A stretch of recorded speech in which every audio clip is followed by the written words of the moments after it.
dalla, dili duli dalla, dili.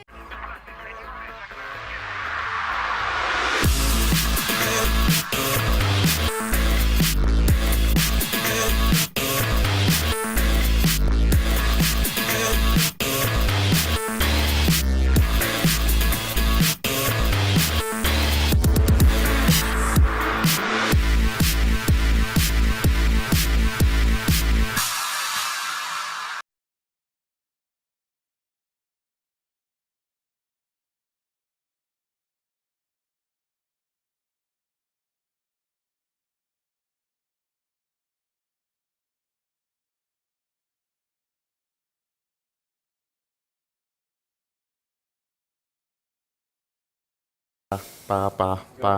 If you think you're blaming Scriff. This is what you get when you move out of the house, man. You can't complain. Welcome to the Good Show, where we talk about esports, the new mime show of esports. This is unprofessionalism in esports, Trance. This is what it's come to. I'm blaming on Scriff. He fucked up my shit again. Apparently, he's blaming it on Scriff. Oh, yeah. You have to come and produce every show. Exactly. Then you're gonna. How about you just move back in? All right. So, welcome to the Good Show, powered by Asus. We stream on their PCs, we play on their PCs. They're lovely people. So, there you go. Done that bit. That was good. This week, we, of course, lost our most prestigious guest. That's right. Victory Cat is currently outside. We're not sure where she is. And of course, we've got two of our favourites in the corner. It is Adebisi and Weppas. How's it going, guys? You all right? Yeah. Good. Needless to say, without Hellspawn and Newman on the show, we could just be finishing on time. Mona's still having fucking perfect, man. This is gonna go so fast. Same time. Yeah. We'll be done in like half an hour. Obviously, up at the hosting desk, hello Semmler, how's it going? Hey, good, man. Good. I'm doing great. Just want to point out, everybody, kept my New Year's resolution so far.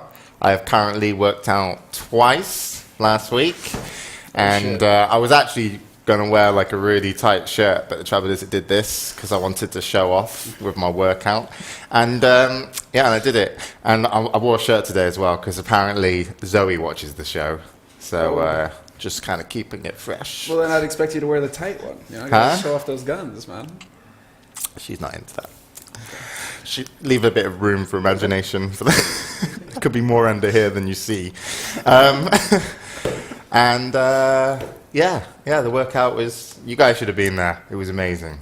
It was just so good. Yeah, I hear Scriff complaining all the Basically, time. what happened was, right, first time I've worked out in 9 years. I haven't done shit for 9 years. I've literally ate pizza, played video games, Drank Coke, lived off of chocolate. masturbated. That's about the closest thing I've got to exercise. Like, and actually, masturbation is actually really good for you. It's very healthy. Tell.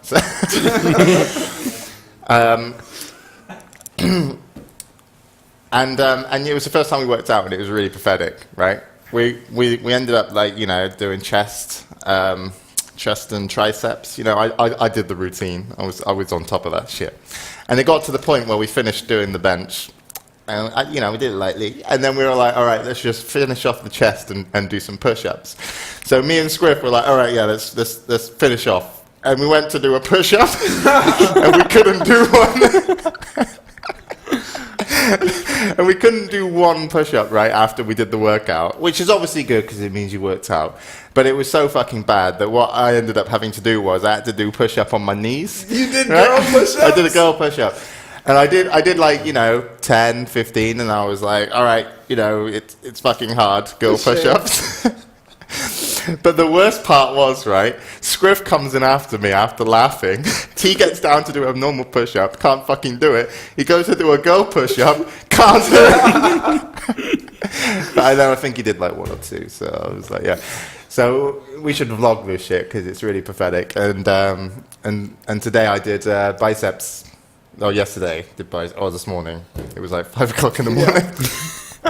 So I've kept my New Year's resolution, so fuck everybody, so I haven't fucked up. No one else has done New Year's resolutions. You're all assholes and you're ruining the fun stories you could bring to the show. but I'm not getting my balls lasered yet, and I'm going to be massive. Going to be as big as Caldor, and then hopefully I can act as arrogant as he is as well, and then demand to do finals and get upset if I don't get the games I want, and generally just talk myself up despite not being amazing at commentary. Wait, I did that already. Well, whatever. Yeah. So let's get into the show. What we're going to talk about. There's been lots of drama, as everyone knows, but we got some major topics here. Major topics. First of all, we should do a little recap of Intel Extreme Masters. How do you say this?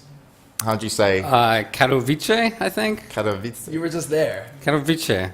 Yeah, but I was like saying, I don't know. I'm the observer, man. I don't talk, and Jarrett Kale got it wrong every time he went live on the camera. So, and Apollo was insisting it was like Katovista. Which is totally wrong. Microsoft, bought. Yeah, exactly. Katowice, I think. Okay. Yeah, well, anyway, Katowice, Intel Extreme Masters did their StarCraft 2 and another game at the event. World of Tanks was there. Yeah, that's correct. Yeah, it was there. and the StarCraft 2 was there. It was 4 days of commentary and coverage. Yeah, it was first day was just the open bracket, which was pretty sparse. I mean, it was like probably 5 pretty big name European players and then a whole bunch of Polish players. So it kind of started off slow, but then once the group play got going, it was pretty good. But yeah, 3 days, so 4 days in total. So it's actually the longest event I've done. So yeah, it just seemed to go on and on. And basically the recap of it was, I guess, IM first won. Correct. Okay, so that was kind of a surprise, wasn't it, for some people? Yeah, I mean, if you kind of look at the player list, I think people would have been like, yeah, first can win this, but I don't think that many people would have been saying that first would win. I think Parting going into it was the huge favorite, so exactly. didn't really play out in the end as people expected, but I mean, Korean still won, which... Yeah, and other results for this, how did the foreigners do? Sock kind of came out of nowhere. It's actually pretty funny. He was like... We're like, oh man, he must have been boot camping really hard, but he was kind of just like coming off of like a 3-week break, so he hadn't really played too much, but he did really well. Otherwise, the foreigners did okay, but still got pretty owned up by Koreans. Okay, and the other storylines from Intel Extreme Masters was the audience apparently was huge. Oh yeah, it was like incredibly packed. I mean, the whole side of the thing was pretty much full. I mean, they hit capacity basically. They hit capacity and then they couldn't let more people in. Right? Yeah. Yeah, they were like apparently 3,000. Yeah, it was free entry. I mean, they had no idea what the attendance would be. Well, I mean, they had some idea, but they really didn't know how many people they would get. Because it was 10,000 you could fit in. Yeah, I think 10,000 was the capacity. And there was 3,000 people still outside. Yes. Yeah. Holy shit. Yeah, it was insane. And all for StarCraft 2 and World of Tanks. No, I mean, it's interesting because people always like, there's the big pictures of the audience, and so to kind of, I was backstage a lot of times, so it's kind of hard to judge like where the crowd is, how big the crowd is, but I would say probably the League side was like pretty much always packed, right? And then the StarCraft side was like pretty full, like very full. You could tell when they did the pan out shots. Yeah. So, you had like a half split and then one side jam-packed. The other, it was good. So, I mean, League is definitely bigger. The StarCraft crowd, though, still was like, I mean, I've never seen a crowd like chant so well. Like, they were good fucking chanters. Good at pronunciating Yes. the chants. It was just... No, well, it's like, yeah, I don't know. It was really cool. So, the crowd was fucking big. I like how impartial they were, though. Like it wouldn't matter, if it was like foreigner or not, or Korean and Korean. They would chant both of the guys equally. Like there wasn't a favorite in particular most of the time. It was just like, we'll chant this guy's name. All right, who's his opponent? We'll chant his name now. Yeah, I think the best was when Daisy was playing Nurchio. Like the crowd was chanting like Nurchio, and then I think they do like 3 claps. Yeah. I don't know if this is like a Polish thing or like a sports thing like or what, but yeah. Never watched football, yeah. But anyway, so they're all chanting. Soccer. They're all chanting Nurchio's name, and then they kind of finish chanting, and then in the game, Daisy's like TT, sad face, and then he's like Daisy exclamation mark in the game, and then the crowd starts chanting Daisy too, and then in the game, Daisy's like, oh, happy face, yeah. So that was a pretty cool moment. I mean, it's really interesting to see just how big that turnout was, because Poland has always been a country that's really been heavily involved in esports, but mainly through like online. Huge in kind of Counter-Strike. They had a huge Quake scene as well, Poland. Like not huge, but they had their own community, which was big enough to make them huge because they were actually a community that would play games together. That's what it comes down to anyways. And yeah, it was kind of, I wouldn't say it was as big a surprise as DreamHack Bucharest. In terms of, I felt that one, you didn't know what to expect at all. But going into Poland, you knew that there was definitely going to be a scene showing up. But I think, yeah, it was definitely a surprise. So congratulations to IEM for pulling in those numbers. They did great as well for the majority of the show. They had some problems, though. We're just mentioning this because it's worth, it's what we do. We just mention shit. So was it really cold on the first day? Or all days? I mean, it was. Yeah, I was actually wearing my jacket backstage the first day. Yeah, it was cold. I mean, dude, every goddamn esports event is fucking cold. Like, honestly, like I have to like observe, and it's like my hands are always cold. Like, I'm just used to it now. And so, yeah. Observer gloves. Yeah, I was about There's to a say. gap in the market. No. Where are you going to get your little then gloves, cut the you fingers lose off? like the feel. You can't do that. It would ruin the art of observing. Yeah, no, Fingerless. I'm Dude, I used to do deeply that when I observed connected. DLC, man. Commentating DLC, I had some old winter gloves, chopped the fingers off on those guys, kept my hands warm. You're Still fucking lame, commentated. Semmler. What's up? All right. What's up? Yeah, so I remember seeing the analyst desk that we had, which was Oh, actually Jarrett, Yeah, Jared. QXC, and Todd. And Jarrett, each time they came back on, was stealing more clothes. Kind of comedy effect. He was actually really quite good, I thought. It was nice to see a bit more of a... Like, I didn't like him when he was hosting. You didn't like him as much on the stage as you do behind the desk. When he was hosting at Gamescom, I think it was, I was just a bit like, yeah, they kind of put someone in a bit of an awkward situation because he's not that good at this. And then, obviously, now they've got Red Eye at Intellect Stream Masters. Yeah. He did a great job on stage, and that allowed, Jarrett to do something a bit more casual, relaxed, which was sit next to QXC and Todd. And I felt he worked quite well in general, just kind of keeping it a little bit. Yeah. What did you think as a whole, with kind of the desk and the casters and the way the show worked? I mean, the thing about this year is I felt that everyone was going to take it to this standard anyway, which was like, here's our commentators, here's our in-between entertainment. The show host, yeah. And I'm kind of struggling to see where people are going to take it next, apart from much more of a TV production, because I haven't had the chance to kind of sit down and write a show, or sit down with like DreamHack and just listen to what they've got planned and throw in some ideas, because I know that they're all super busy, but I haven't got in my opinion, what's going to be the next step in terms of entertainment on an esports side of things, because everyone seems to just be copying each other now. Like, there's a standard, and if you don't bring it, people are going to be upset, because you've got your free-for-all at Intellect Stream Masters, which they had at NASL, which was really fun. Hey, let's give credit where credit is due. Yeah. IEM, they were the ones who started the free-for-all. Yeah. Well, IEM actually were the ones that started the analyst desk back in, like, so long ago, in shows that no one ever fucking watched, which were like the EPS. They used to have an analyst desk there. Okay. So they had already done these things way before a lot of people, but obviously it's, it's how they do it.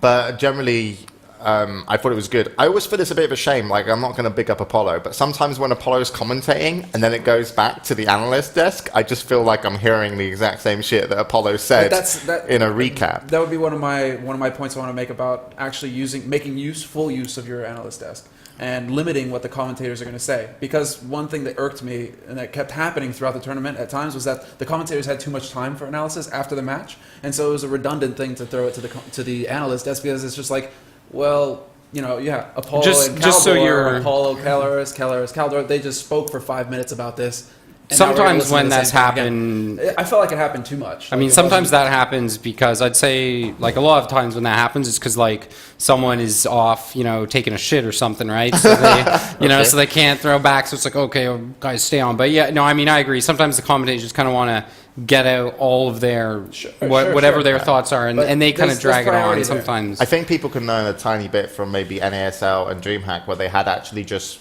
content fillers that weren't, here's Rotterdam clips. in a suit. I mean, obviously, you want something more relative to what's going on, like someone interviewing people in the crowd, someone who's actually there making videos. Yeah, I mean, that's what I was going to say. I mean, like, I love having the desk and going into replays and whatnot, but when it's kind of like every single time you want to get something from the replay, to me, it takes away from it. Especially, there were certain games going into the replay, and it's kind of like, what is the point of going into this replay? Like, this game was the most one-sided point. Like, get a player interview, get something else, or just keep it brief, right? Don't always, get stale, right? So don't act like it's a gold mine when it's a shit. Because like when me and In Control did it at Asus, like some replays, I was like, In Control, do you want to bring up a replay? He's like, no, there's no point. There's nothing worth talking about in this game. But it would be interesting to see if we're able to get kind of more statistics after matches and stuff, like things that are actually going to be relevant and interesting to people. And Trance is laughing like a little schoolgirl. What are you laughing at, Trance? Everyone's laughing. I want to see your screen. That's something about me, right? I can't see. You gotta put it on the screen. I've got Weppas. It's good, man. Don't worry. It's good. It's good. There we go. Bring it up. Oh man, that's about right. How's it going, Weppas? It was a very good Photoshop. They only did actually the white stuff. It looked like as well. Yeah, but it would be interesting to see where the developments come in next in terms of the entertainment over this year. And I just as off the top of my head, it's like sometimes I think enough statistics that actually matter to the development. Because sometimes when you go back to the analyst desk, what is actually better, rather than just go to the analyst, is actually just shots of the players getting ready for their next game and having a decent amount of time just to kind of have the audience be able, or the viewer to be able to absorb the situation that they're in, rather than let's go out and go here. Because you get a much more, because it's one of the only times you can, you show them in-game when they're playing, but it's one of the only times where you can get a full screen shot and get that kind of emotion. And I know they show them, but it's not even a bad thing if they leave those player shots up and just kind of talk specifically about the game without having to show the analyst desk, and actually just talk about this player for the moment, and let's show him and his emotions, and then talk about how that's going, and then the other player, rather than just show them and going, oh yeah, I think he should have done this and he should have done that. So there's so much, I don't know. There's a lot to go on, but as you said, I think is that now the standard has been set. We've seen that throughout the last year. And now the people the producers especially are going to know exactly how to run things smoothly and not take too many risks. Now we're going to be able to see, now that they have the standard, we're going to be able to see them start taking those risks and trying to poke around and see what's possible here and there. I think the people that might do something that we're not expecting them to do is potentially MLG. But anyway, we'll talk about MLG a little bit later. Yeah. I'm really interested in seeing IEM was a really good event. Into the Extreme Masters is getting closer to its grand finals, which will be at CeBIT in March. So that should be really, really good. The audience there gets pretty crazy if you've ever seen any panorama shots. Is that how you call it? Yeah. Panoramas, yeah. There was also some lag issues or something. They started late, but that's just because they lost internet in the whole city. Oh yeah, no, there were some times. It's funny, the event was so long, I forgot. Yeah, on the first day, the internet went out, and then it came back for 30 minutes. And we're like, okay, let's go again, and then it went out again. So there were some issues with that. I don't really know what that was coming from. But then throughout the event, certain points in the days, they were just Twitch was lagging, right? So I can actually comment on that. Go ahead. Give us your fucking opinion here. There was a bit of miscommunication to start with at the event, and I think they are planning to release a press release. So is this your fault, Trance? No. Is 100% Trance's fault. That was not. Okay. That was one of. It was not per se Twitch's fault. There's a couple of factors involved, but I can't go more into it right now, but I think of You should be a press- politician with I this know answer. exactly. This guy. He's saying shit, but he's not Talk saying about shit. You know? fluff, It's like- Jesus. Yeah, a bit of miscommunication, a bit of unfortunate beard. events, and well, the press release I think was in the Fucking works. politician. Will come out Seriously. anyways. Yeah, seriously. He hasn't said a damn thing. All right then. So that wraps up kind of IEM. It was a great event. What were the viewing numbers, kind of concurrence, if we can just wrap Off that the top of one my up? head, I think the highest I saw the StarCraft stream out was 40,000 on English, and then about between 15 and 20 spread across the other streams. I think like a lot of people were kind of going. There was a lot of people going to the Russian stream because the lag and whatnot. So if it was like 55 to 60,000 concurrents dealing with all that lag, I think that's pretty good for StarCraft. Fuck yeah, that is. I That's more than mean, expected. especially coming off of the IEM Singapore, right, which was competing with DreamHack, and they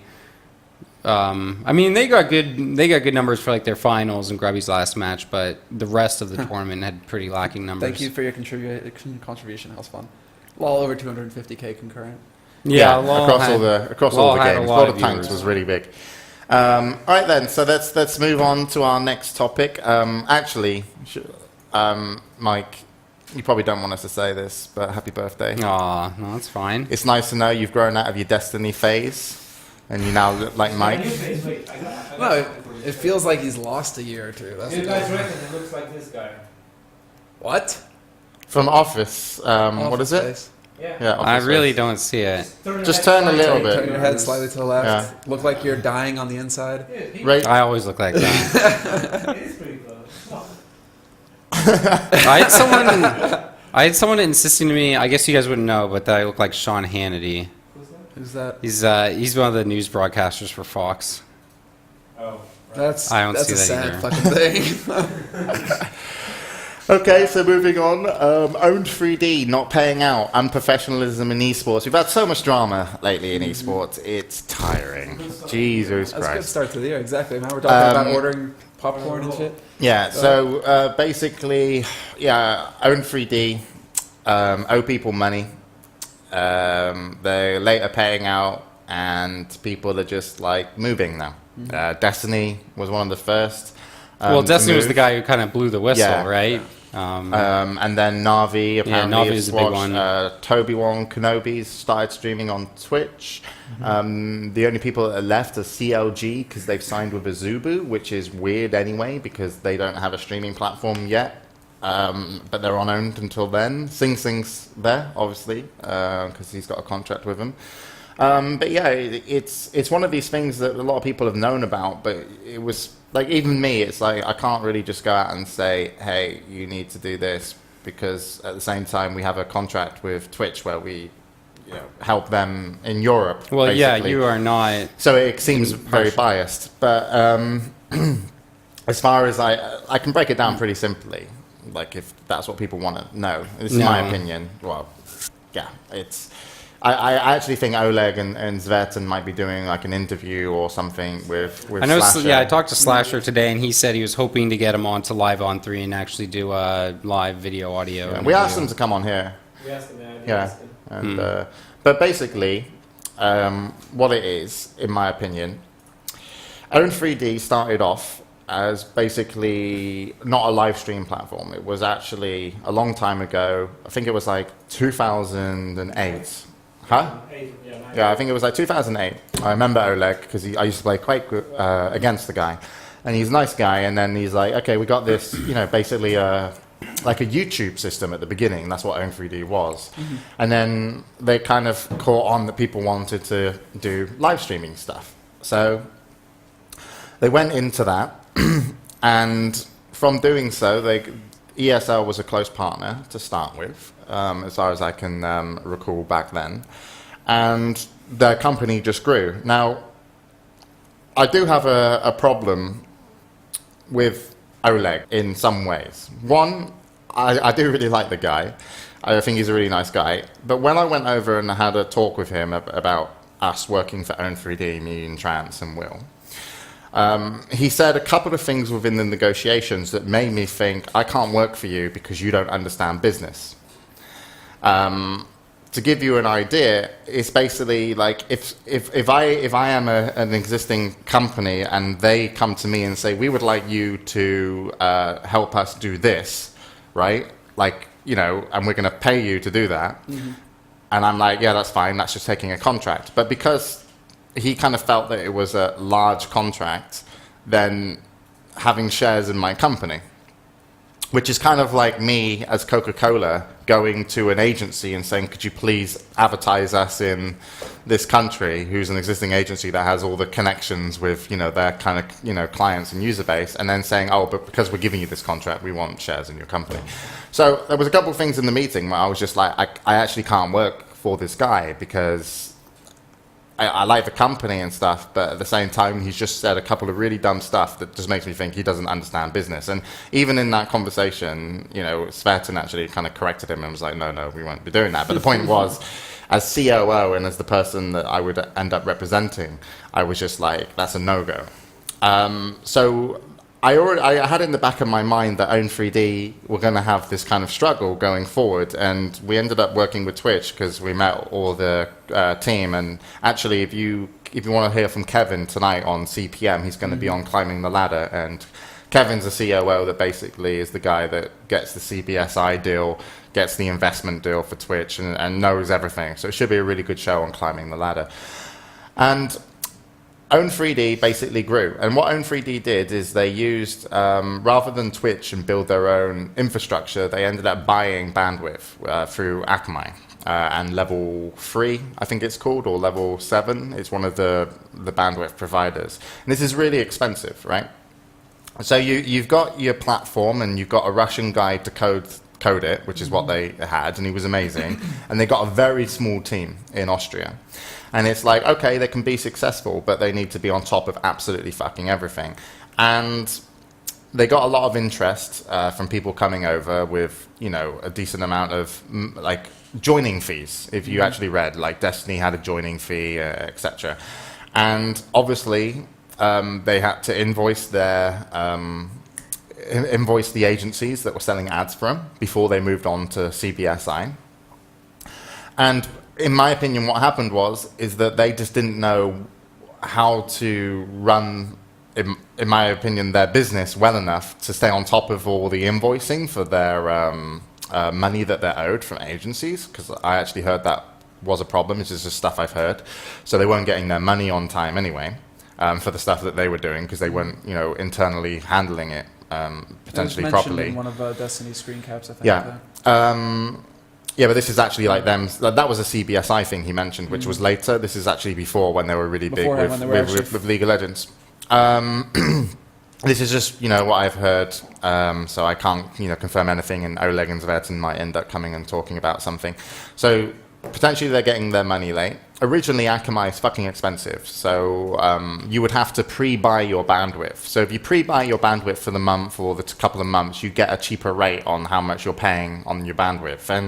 And I can tell you that these bandwidth guys are fucking huge as companies, and they were fucking all over Own3D. Like, I went to Cbit, and I was like kind of in the middle of like, there was Level 3 and, you know, all these big things, and they were just drooling over the fact of getting Oleg's and Own3D's business. It was ridiculous.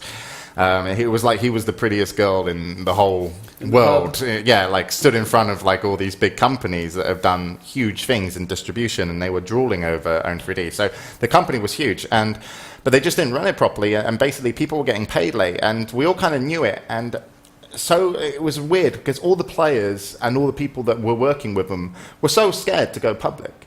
Because it's like, if you go public, you have a problem that you might end up pissing someone off that could, if they wanted to, potentially just file for bankruptcy. Yeah. And then say, oh, we're not going to pay you, and walk away with whatever's left. Or, you know, and I also think there was a problem, like, it's a lot harder to pay out that money to streamers from Austria just because of some of the legal issues. So they were up against a lot on 3D, and it just didn't seem like they made the hurdles that they needed to do. So some of the players have now left. People are owed money, but the thing about Oleg is, and Sverton, is they're not bad people at all. So I'm pretty sure that everyone will be getting their money.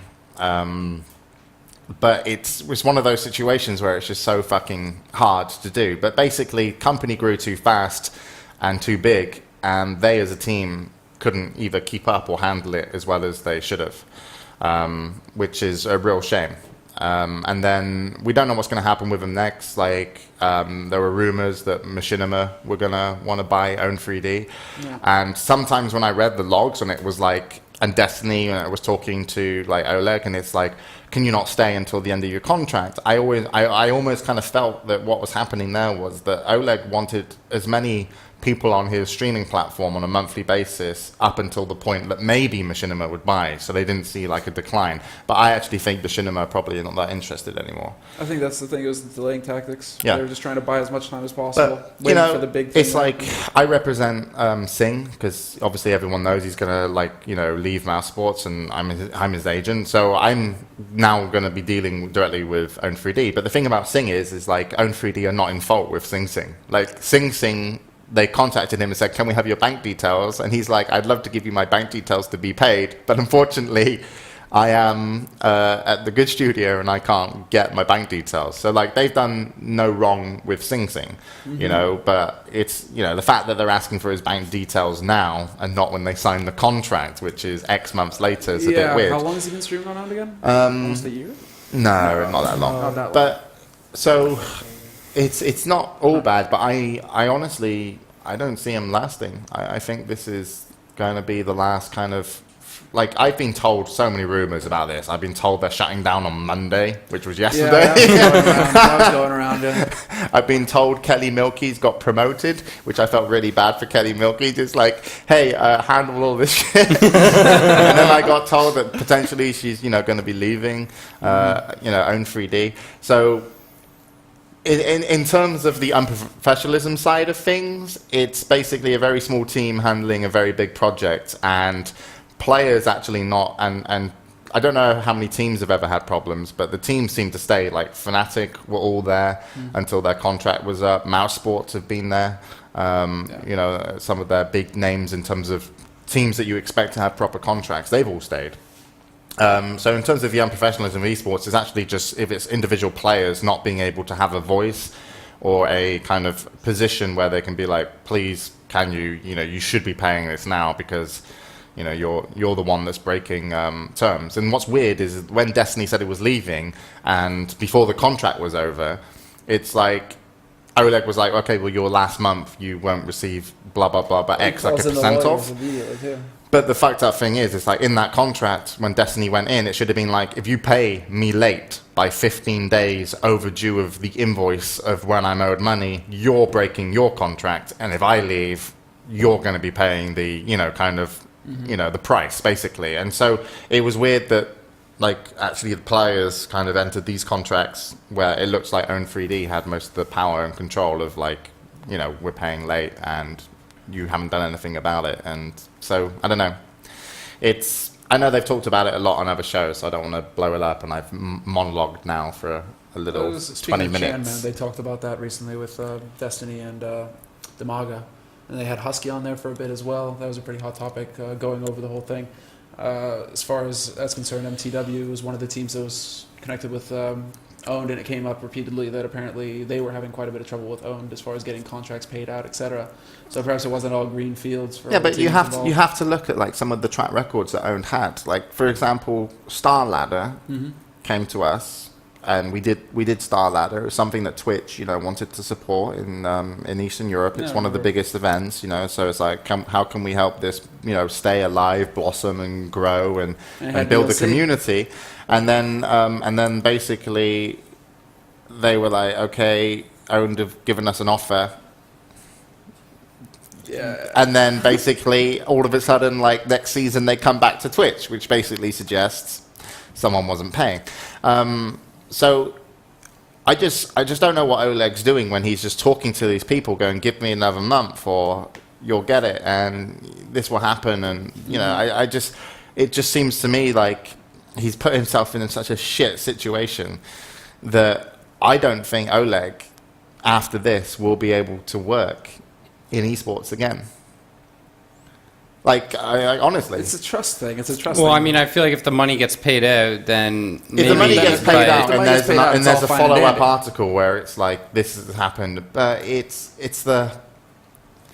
Well, I mean, I totally agree. It's like, I mean, if why would you want to go back into business with the guy after that happens? Like, there's just you have to- Just imagine how close you were to becoming a fucking millionaire. You own 3D, right? You own this streaming platform which is on par at points with Twitch that has like 60, 70, 80 employees, and at Own 3D maybe you're like, you know, up to 15 tops.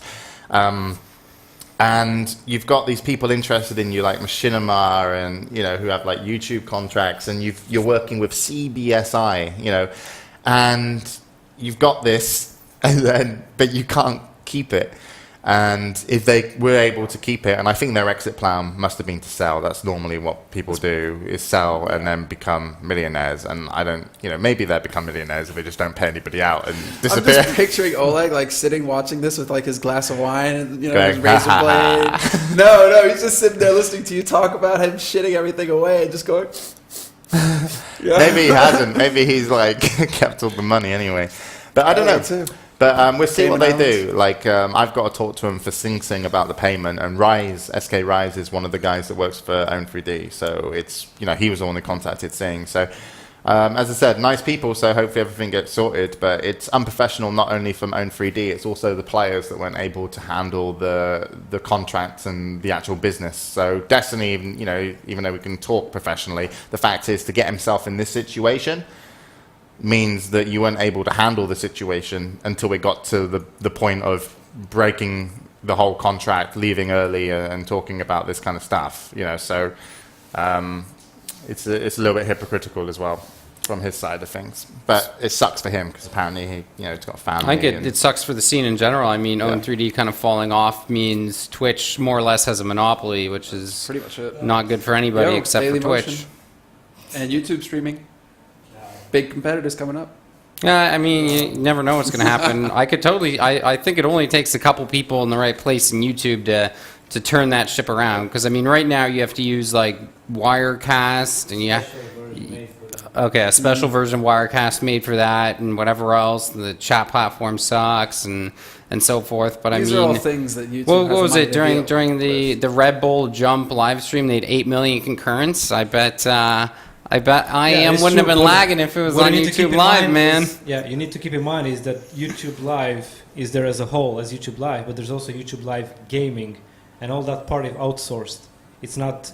Oh, I had no primarily idea there was taking YouTube care of Live the Gaming. cinema, basically YouTube taking care of Live that. basically, like give contracts to people to be able to do the networks and the advertisement directly, and then use their platform. So Machinima are one of the biggest ones that have it, and also the Game Station as well. But they do obviously VODs, and I think But they don't some, do live streaming. Yeah, right? no, they don't. I mean, think they actually use Twitch for that, which is exactly. Yeah, they they do. got a team on Twitch. Total so. Biscuit, all that shit. They do. So, But yeah, Zubu apparently are coming in. I think it's Korean. isn't it German? Is it German? They opened their Korean division in 2011. That's something I read, but that's the only sentence I was looking at today, and I went to the about page. Azubu buys own before Azubu buys own 3D. But for me, it's very interesting because if you imagine what Twitch have been able to do and Own 3D have been able to do, they've been able to kind of give esports like a huge presence and a viewing place. And so to see one of them potentially on the down, which is Own 3D, is quite massive news. So it's just one of those things which is going to be, it's not so much the unprofessionalism in esports that was like most No, interesting, I think it's actually how the situation came about and was handled. And I really hope Oleg and Zvetan will actually come on and talk to somebody on someone's show so the community can know what happened or what they're planning to do, because they can still in many ways redeem themselves. You just said it, man. You just said it. These are new things, new platforms that are making their way into the scene. And it's really just like you had two guys, despite the lack of experience, which I think was the main thing at play here, is that they just lacked the experience to deal with the certain situations that came up. And Owned went down. Unfortunately, Twitch managed to hold on and learn and get on with it. Yeah, but you never So know. this is something that happens in across the board, every business. So I mean, you're gonna have people who succeed and you're gonna have people who drop out. There's been a confirmed interview that Slasher said in chat that he will be interviewing Oleg. Yeah, he said Oh, that shit. last week as well. So Yeah, he's been saying Oleg that. chose their show instead of ours. What a cunt. Son of a bitch. Well, now there's abusing more. No. He just knows press that the less people Slackers watch that again, show, man. so... He just wants to get interviewed by Slasher because you're going to get an easier time because A, he's a shit journalist, as we've all found out, and B, He's fucking horrible at defending himself. Fuck me. Like, I can agree on that. I was just like, are you a fucking idiot, Slasher? You just sat there taking it like a bitch. And like, But wait a Taking it minute, up the ass. Maybe that's the genius because everyone then getting got behind shit him on and by then, Ox yeah. Garfield. This is true. Now nobody cares that should we talk Ichi's about losing yeah, money. We but can go into that if you want, and then I'll monologue some more. Yeah. We'll get to your Dota 2 segment soon, dude. I know what Singh would have said about Slash's Yeah. So, situation. what does Azubu actually do, by the way? Asubu? Yeah. it's a They got social two- media platform, right? Like it's something. I have no idea. I just know they got 2 LoL teams. That's the only We've got thing 2 I know. LoL teams. Yeah, they got 2 LoL teams. They got a pretty big It's not StarCraft like the squad 2 now best in the too. world or something, except for Taipei or something. Cool. Yeah, so anyway, more drama in esports. On ITG Inside the Game, where DJ Wheat hosted, there was a very quiet The Muslim who was Very probably quiet. told not to say anything. But I actually, mid-show, I got The Muslim to give me a wink and a cheeky smile. I was like, give us a wink and a cheeky smile. Oh, yeah. And I got that. I was like, then. And then there was Idra and In Control. And then also Alex Garfield and Slasher. And basically it's about Slasher releasing information that he got from sources that would harm the overall impact of a team's press release and then essentially doing his job. And it was so funny because I was watching it live and I was typing to Slasher and I was like, this is the weirdest fucking show I've ever watched. It's like an inter-fucking-vention. Why the... I'm like, if you got the information and released it, like in good, mind. Why the fuck are you now apologizing? We should hear what he has to say about this because I'm really curious why he did such a shit job. He's in our chat. Shit job on what? Slasher. His job was when he was on an interview, like such a poor job. Yeah, he did such a bad job at defending himself. Get him on the show. Get him on. Huh? Get him on Skype. I don't want He's to. in the chat. Just get but- Like, hasn't there been an episode of Live on 3 since? No, but the thing is, that's what Yeah, Slash, but nothing happened in this Live is- on I can basically sum Oh it yeah, up. they got He's just a DDoS. cute kitten, man. I'm going to sum it up from a personal point of view, talking about people's personalities and how they resulted into this instance rather than the professionalism and what should have happened. Basically, Alex Garfield is a control freak, which isn't necessarily a bad thing, but he definitely is a control freak. You look at how his brand's been built, and you look at how the information's controlled, and you look at how he wants to do stuff. He is a control freak. So you've got someone who's a control freak wanting to do it like his way, and then you've got Slasher, who is probably he's not stupid, but what he is like. Get it on. Slasher is Yeah, he like. wants to monologue. Do you want- okay. I have to log into Skype to be able to call him, and I need my microphone plugged in. No, dude, that's it. We're fucking technologically advanced in this studio. And We then, don't need a mic and anymore. then we're doing another show where Slasher's on every fucking show lately because he's on our show, he's on every fucking show. So I'm gonna tell him off for being an idiot, but not because he did anything wrong. Call the rod. Do you want me to call him on Skype or you calling him? I can't. You need to do that. I need to call him. Skype. And then we should be able to- So the whole situation was Slasher got information from sources about stuff with EG's releases. He released it on GameSpot before when EG were going to release it. Normally, in journalism, this is how I worked when I worked for BLC. I pick a few people that I want to do joint releases with, which are like Rakakar and Arena Junkies and other stuff that were relevant to my game. I send them like, basically, we're releasing this on this date.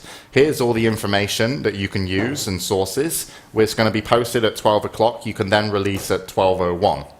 Basically, and you can link to us, and it all works great, right? That's like an easy way to use like an extension of other people that you're interested in working with. And then you've got your other journalists that want to do interviews, want to obviously get the information first, and etc. And both work, but you just have to control your information. So everyone decided at the end of the day that Alex Garfield, messed up for not controlling the information, and Slasher did nothing wrong. But the funny part was that Slasher was so pathetic, basically.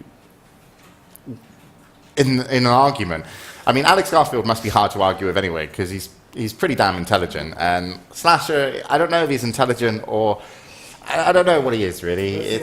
it's hard. Well, the thing is that Alex came in at a strategic time because Slash had already been worn down by the hatchet. He says, "Give me 1 minute, make your Give him point." 1 minute, but like it was like a team effort going on there. That whole show was coordinated to take Slasher out of the fight. No, You but had no, In Control I going don't after think him, it you was had Idris designed that going way. after But the him, thing you had is, Muzzle it's going like after him. I He wasn't defending. originally thought Slasher was getting so much shit because he got the I just information think, directly listen, from. I just think he got intimidated. No, shut and up. He felt, no, that's what I think. I mean, In Control's And he just- intimidating.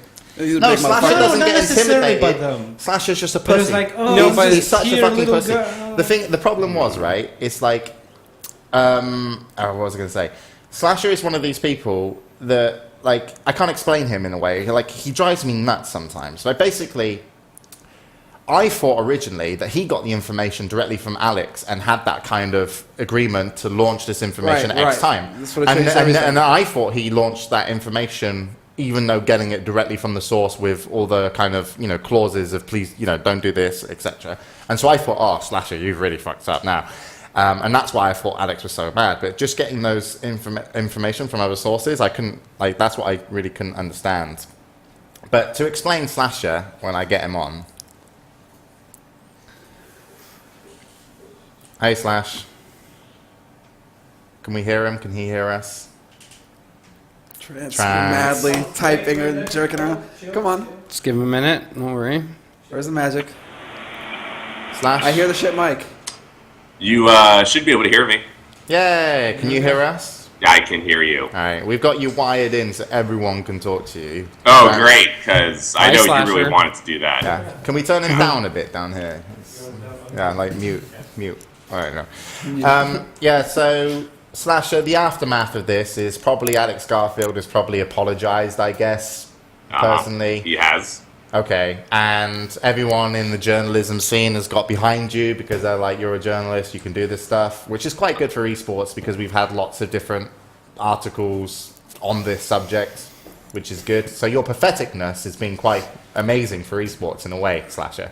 Thank you, James. I've tried just for you. Yeah. To try to make me as pathetic as possible. But why Make the 60% fuck did you release an article that you intended to release with knowing that you had the right to release it and then start apologizing to the person telling you that upset him, basically, and he might not let you interview his players, etc. Like, why would you I was not trying to apologize. I was just trying to state my point. I didn't know I was walking into like a whole intervention. I didn't know any of this was happening. I was before the show. typing to you on Public fucking intervention, I was man. typing to you on Skype, and that's exactly the thing I said. I said, "Why am I watching an intervention of Slasher's job?" Felt like it was fucking so, Oprah. so you didn't know when you were coming on ITG that this was going to be hot topic. No. I didn't know Alex Garfield was going to be there and wanted to come on the show. I know Jeff and Idra wanted to talk about it, which is totally cool with me. Total Biscuit comes out of nowhere. Alice comes out of nowhere. Yeah. I love the Total Biscuit coming out of nowhere as well, and we're just like, I'm Total Biscuit, and whatever I say is quite generic, but I'll say it like this, and then everyone will agree with me. Yeah, it must have been weird, Slasher, I have to Yeah, say. it's weird. It is really weird. But I think things have gone pretty well after. Alex did apologize, and we probably will work together. We probably will not ban me from interviewing his players. So everything went pretty well in general. I would like people to talk about like the other issues that dealt with it, not just the stupid drama, like there being no embargoes. You did it with BLC, but other than you and maybe MLG, I've never gotten anything from any league or team or Yeah. organization. Embargo or any is basically information. where you give information. Yeah, okay. Yeah, I don't understand why people don't do it, but like, I mean, I get a lot of rumors and stuff, but when they're rumors, I don't talk about them. But if I was a journalist, I would. But you kind of did nothing wrong. But the thing is like, what makes you a good journalist is that you have no concept of what's going to happen next. Do you know what I mean? Like consequences, Slasher. Yeah. This is what I've learned from you. Like, I remember being at a bar and basically In you were, Dallas? yeah, you were at a bar and we were just at a bar and I just remember being told by, I think it was either DJ Wheat, and he goes, what makes Slasher like a great journalist is just like, he doesn't care and give a fuck. So there could be the hottest girl at the bar. that you'd have no chance with Slash, even though your girlfriend's actually way too hot for you anyway. Way too hot. Yeah. How's your girl time going, James? She's all right. I mean, I'm taking her out for a pedicure. Manicure. All right. You Jerk got off with my pictures? feet. Because that's what this show is for, right? I don't know what you're holding back. Yeah. And then you can literally just, you would go up and talk to the hottest girl because you just wouldn't give a fuck. And that's what made you a great journalist as well, because you'll go in and you'll ask the questions because you don't give you don't care what it reflects on you. You're just more interested in doing what you want to do in terms of stories and stuff. So that's what's got you in the situation, which actually does make you a really potentially more of a paparazzi. No, more of a journalist. But it was really weird, Slash. I don't know how to sum it up anymore. But didn't DJ Wheat tell you? He's your mate. You do live on 2 together. Didn't he tell you what was going to happen on the show? I didn't know Garfield or Total Biscuit would be there until the show had already started. I just thought it was going to be me in Control and Idra, which is because they started tweeting at me originally. I was dying to come on and defend you, but then because I was messaging you and you were too busy being a pussy to look at it, and then after that I got bored of the whole situation, and then everyone blew it up out of proportion, and now we're blowing it up as well. I mean, I'm guessing that Alex was just listening to the show and listening to Idra and In Control basically be like a mouthpiece for his points, but probably kind of butcher them. And then he was like, let me get on the show, and then that's how I kind of saw it. And make it much worse and butcher it way further than they would have did. Yeah, it's true, but at least he was more articulate, I think. He knows how to talk. I think he's just got a taste for the melodramatic. The points got a little bit refined today in an article on Penny Arcade Report from me and Alex. If you really want to see what we think we truly mean, I think it's better that way. I'd rather people talk about, the real problems, which is no embargoes, no releases, teams and organizations leaking all of their information all the time, always, no matter where it is, it gets leaked, because esports people cannot shut the fuck up about anything. If they're really excited about it, they just can't stop talking. Yeah. I don't know, man. It's I've been using embargoes for when I done stuff, and I don't use them now. I haven't done anything with Sing Sing, and people can probably guess what his team's going to be. They might not be able to guess the sponsors that I got him or what he's going to be doing because I haven't told anybody. But sometimes it's just not that important. But yeah, I don't know. It's pretty. I mean, the only problem is if you agree to an embargo, let's say if EG gives me something, or MLG, then I have to be quiet about it once they do. So I can't do these stories after you accept the information. So there is a little bit to both sides and not having to do it. Anyway, you don't want to listen to me talking anymore. So. Yeah. How's Live on 2 going? It was pretty boring. Thank you, James. I come here to get my entertainment, and then I actually talk about facts and information on my show. So I need you guys to give me entertainment, and then we'll just be boring. Don't forget sources, Slasher. Don't forget sources. I'm not going to forget sources. All right. James, you're going to complete Live on 3, right? Because you can't get enough on your show. You got to take over Climbing the Ladder again later tonight. I'm not coming on anyone else's shows, man. I'm everyone's been everywhere. It's too much of a mixing pot right now. I agree. Yeah. So, Slasher, who's EG's new sponsor going to be? Sources say someone people know already. Yeah. I'm guessing SK and EG will have decided not to work with SteelSeries. I'm guessing they're going to have to work with someone who's similar in the position, which will probably first choice would be Razer. Second choices would be hard to say. I don't think Logitech would go that far. I don't think Rocket would go far. So they're my first bet for those two. Who's no Tidehunter going to join, Slash? Well, it's not EG, so my care level has gone down. You suck. You don't know that one. Yeah. I also don't know if EG and Alex went away from SteelSeries. It might have been both. Well, no, I think SteelSeries said they're not lowering their budgets, and the fact is we don't know where they're going now.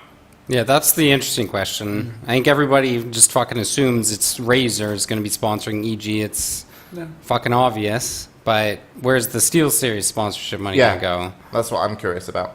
Because I reckon Razer will pick up both SK and AG. Because it's a similar thing that's because they lost so many people a while ago. Some of the top tier teams like Fnatic, but yeah, Steel Series. Who still have sponsors an IP. Fnatic? Steel Series. Oh, Steel. Oh, so Yeah. Steel Series still does. Okay. I don't know. Anyway, Slash, we'll let you go. We haven't really covered anything here apart from your rubbish at defending yourself. Yeah, well, you can tune in to Live on 3. We'll have the interview with Oleg sometime tomorrow or next week. You're actually going to do Is it that? going to be tomorrow then? Well, he said he'd get back to me, and I. So I next assumed all week, the shit everybody. that's That happening. best be the best fucking interview I've ever seen because that man has probably got the most questions coming at him out of anybody. But I mean, I spoke to him on Skype and I said, "Oh, hey, give us a time to talk on Monday. You know, just about Sing Sing's contract, etc." Because obviously, you know, we're looking to move Sing over to Twitch with the new team that he's doing. And Oleg was like, "Yeah, sure, fine, Monday." And then I actually couldn't make it, so I don't know. Like, it's hard to judge where he is in terms of how this is going for him. So hopefully he does a good showing. But anyway, He said sometime next week. He said Svetin isn't around either and couldn't be a part of anything. He wants to answer these concerns personally because he thinks it's gone personal, especially with Destiny, releasing all that info. Destiny. you think Oleg said it's gotten personal? Yeah, Oleg said it's gone personal. Yeah, especially with releasing the info. I think the final thing is Machinima is not going to be buying own. That was going to be happening. Yeah, And at the very last moment, that deal fell, and it was not necessarily due to Destiny's public comment. No, but I actually think Machinima weren't as interested in the platform just because of the demise of how owned was going, the traffic going down. Because you're buying traffic, you're buying clients, you're not just buying a streaming platform.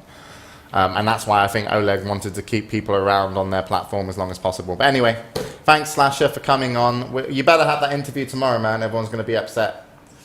It's up to Oleg, man, not me. All right. Okay. All right. Bye, Slash. Get my money. Bye. Yeah, so there's no better. I mean, we haven't really bothered wrapping it up and talking about what journalism is because we can't be bothered with that. No. But it was so funny just to see how bad Slasher handled himself. And I wonder what Athene is going to do. Oh, getting off a phone. Athene's fucking fantastic, by the way. Athene set up like a little network of gamers to show you how to stream. And then, legally and make money off streaming. And then he ended up just rebroadcasting some other people's content. Which is illegal. Which is illegal. Yeah, I made all this thing to help all these gamers, walking into streaming and everything. And, we offered them advice and even legally and all that. And then I see him in the past restreaming Twitch streams like there's no tomorrow. I'm like, how's that going to work out for you? Yeah, but he was restreaming Twitch streams, but then it was a little face, his little head down here, watching it. yeah. So it was different. Still, It's original content. Yeah. I have no idea. very relevant guy to the scene. Okay, moving on. Okay, where are we going next? We need to move on from that drama. Feels like We kind of talked about it when we were talking about own, right? Yeah. Creating own platform. Where are we going? MTW? Yeah. Oh, maybe Seal Series could be going to Axiom, by the way. Mm-hmm. That's also a big potential because Axiom are announcing their stuff. Yeah, I mean, if I was a sponsor, I'd be jumping to sponsor Axiom just because, You got Husky, you got you're Total basically Biscuit. sponsoring Total Biscuit and Husky's Yeah. audiences, right? That's who you're like. That's so much, right? Like, I think Husky is actually one of the most underrated businessmen, if you can call him that, in terms of actually with his brand building and what he's been able to achieve. He seems like he reminds me of a Tosspot, not the guy Tosspot, not actually like a Tosspot, but Tosspot was very similar. what's like a toss pot? Yeah, it's an English guy. No, what is? It's a noun. What, okay.